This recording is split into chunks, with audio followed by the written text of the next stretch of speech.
কালি নাজিয়ালে যে মাতি আহিছিলে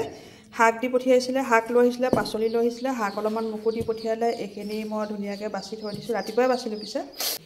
আজি টেঙামৰা আৰু কচু দি দাইল বন প্ৰথমতে দাইল আৰু কচুখিনি সিজাই লৈছোঁ এই ফেনবিলাক কাঢ়িব লাগিব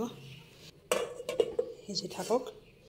দাইল সিজাৰ পাছতহে আকৌ টেঙামৰা দিব পাৰিম মাছখিনি বাছি লওঁগৈ সৰু মাছ লৈছিলোঁ ৰাতিপুৱাই 50 টকা পোৱা মাছকেইটা বাছি লওঁ মাছ বাছি এইখিনি বনালোঁ উতলোৱা এফালে টেঙামৰা সৈতে কচু টেঙামৰা দি টেঙা দাইল মৰিচা শাকৰ ভাজি দাংবডি ভাজি পুঠি মাছৰ ফ্ৰাই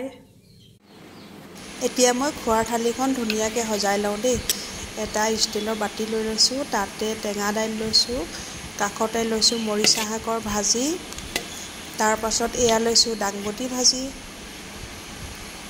লগতে এটা ভোট জলকীয়া লৈছোঁ জলকীয়াটো জ্বলা নাই সেইটো কাৰণে গোটাকৈ খাব পাৰিম সেইটো কাৰণে লৈ লৈছোঁ আৰু এয়া হৈছে পুঠি মাছৰ ভজা আৰু ভাত কেনেকুৱা লাগিছে থালিখন বাৰু জনাবচোন দেই বনাই সিজাই থাকোঁতে ইমানেই ভোক লাগিছে মই কিন্তু ৰ'বলৈ পৰা নাই ভাতকেইটা খাই লওঁ ভাত পানী খাই বৈ আকৌ অহাকালি আপোনালোকক নতুন এটা ভিডিঅ'ত লগ পাই আছোঁ আজিলৈ আহিছোঁ বাই বাই